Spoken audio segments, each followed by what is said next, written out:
Terry, I'm all set. Ryan Dalessandro, is that how you Yep. say your last name? Close enough. How do you say it? Dalessandro. Dalessandro. Yeah. Okay. Where do you live? I live in Lewiston. So, tell me about your relationship with Schemengees. How often do you go there, and what do you do? Well, I really started going to Schemengees because of cornhole. I started going end of last year is when the first cornhole tournament started, and that's really when I started going there most often. How did you get connected with the cornhole community? You're just looking for a hobby, or? Yeah, honestly, I was pretty good at beating the in-laws at cornhole, so I thought I'd take it to the next level. I got a hold of a friend of mine, Jared. He ended up being my partner for cornhole, and yeah, that's simple as that. So you go there on Wednesday. Yeah. Although your typical partner isn't there. Yep. Just typical night. Typical night, yeah. I was sitting by myself when everything went down, thankfully, because I had a substitute partner there tonight, Ben Dyer. He was my sub, and he wouldn't have been there that night if it wasn't for being my substitute. Did you know him before? I'd seen him there, Yeah. But yeah, I officially met him that night. We shook hands and talked, and we had just finished the game, and so we were kind of in between rounds when everything went down. So you're planning on staying. You get a beer. Yeah. You're gonna relax. Yep. Yeah, I had my my typical routine is I come in, I go to the ATM, I get my fee. There's a fee every night. Yeah. Then I go to the bar, I get a beer. What kind of beer did you get? I got what was it? An Otter Slide. It's Lost Valley Brewing Otter Slide. Yeah. And then, we do warm-ups, and then we played pretty well. I was texting my son. He always asks, like, how's your games going? And so I was texting him. How old's your son? 16, which I was talking to him when I was bringing him home from work on Wednesday. I was saying that I almost was, because he's pretty good at cornhole, I was thinking about asking him to be my partner that night, but I opted against it because he hadn't, done a ton of practice, and I don't know, goes kind of late, and there's, drinking and stuff, so Yeah. I didn't know if it was super appropriate, so I just opted to go without it. The picture that you posted, it's a full beer. Yeah. Were you able to? Did you even get to enjoy it? I want to say I finished it before everything happened. Yeah, I was able to.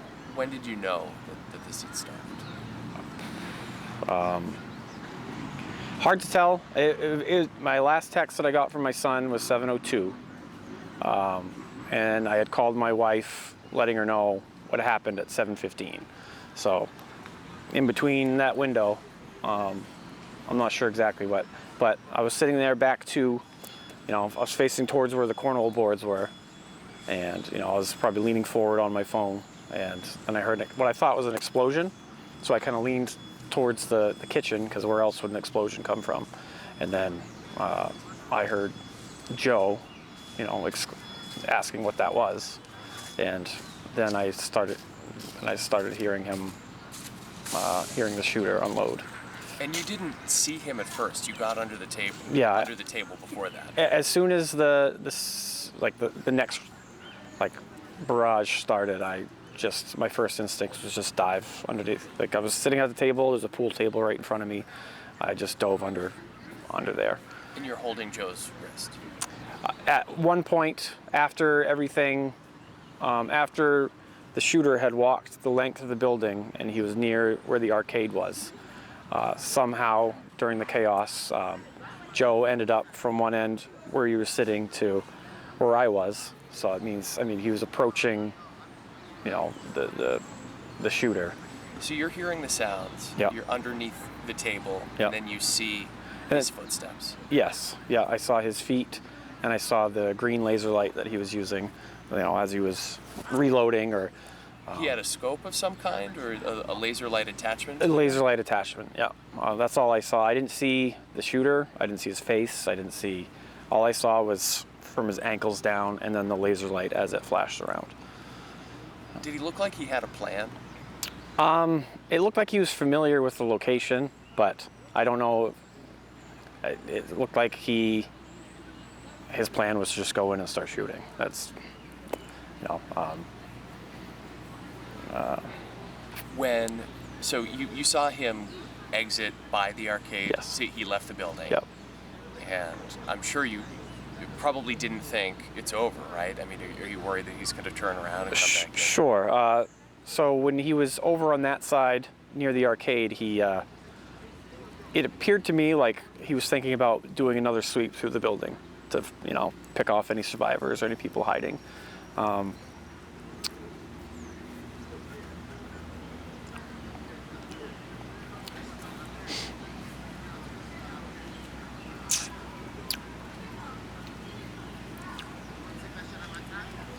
Sorry. That's when somebody who was hiding in the utility closet happened to notice where the lights were. They shut the lights off to the building. I'm pretty confident that even though our people had already been hurt and killed, I'm pretty sure that probably saved more lives, maybe even my own, because at that point I was laying next to Joe,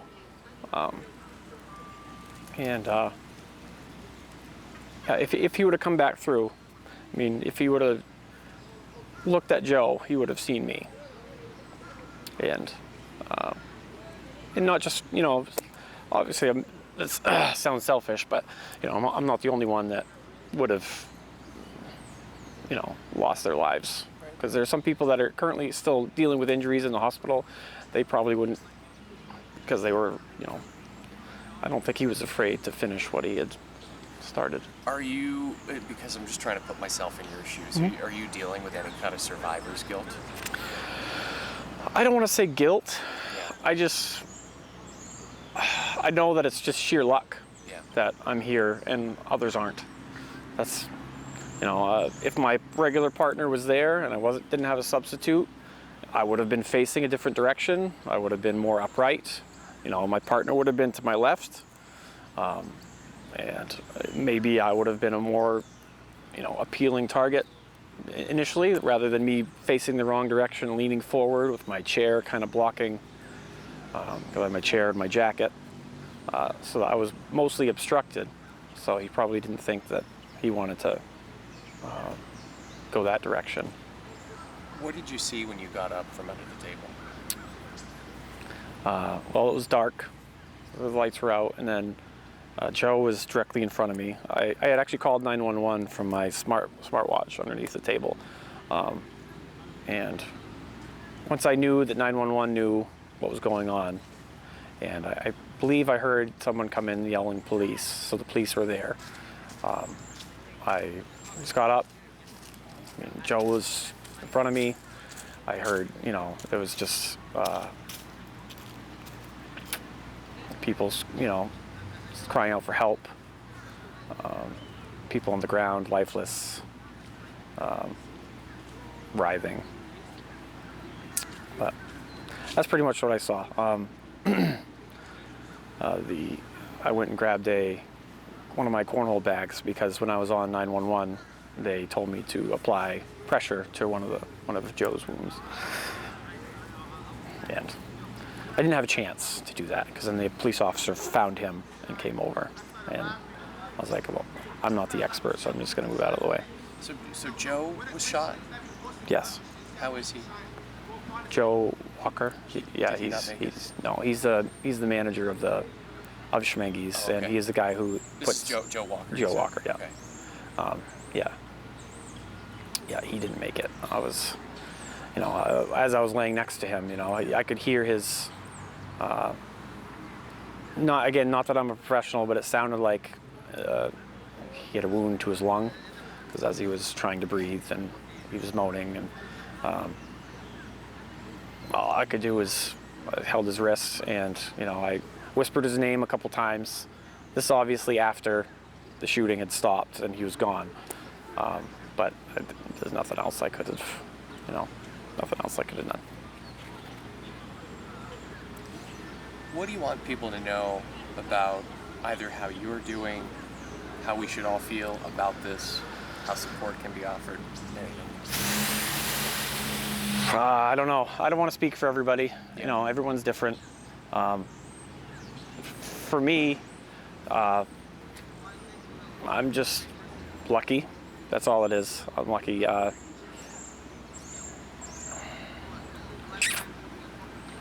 I don't know. Just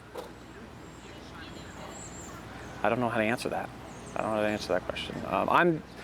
I've reached out to some people that were involved last night, because we were at the Lewiston Armory for a while, talking after, and so we were all sharing stories and our individual circumstances and everything, and I reached out to some of them after the fact just to see how they're doing, and some people are seemingly great, great, I use that, and then other people are, I'm hanging in there, how are you, There were some trauma bonds there. You Sure. were hugging people that you didn't know. Yep. So, well, I kind of knew everybody. I was, before every game, you fist bump, say good luck, and we talk as we're throwing bags and everything.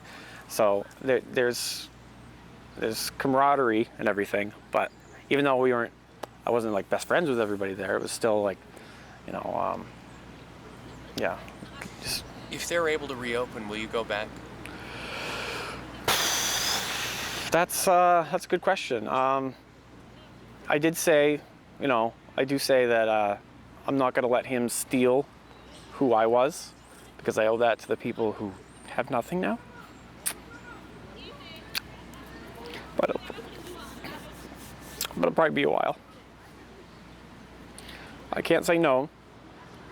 I can't say yes, but I'm leaning towards yes, because, that's what I know that's what Joe would want.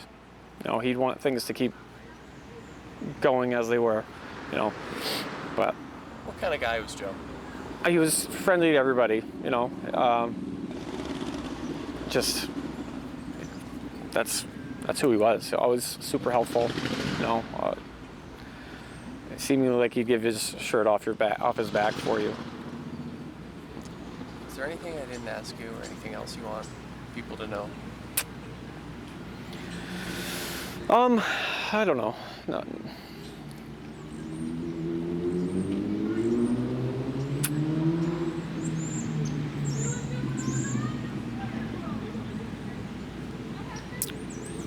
I don't know.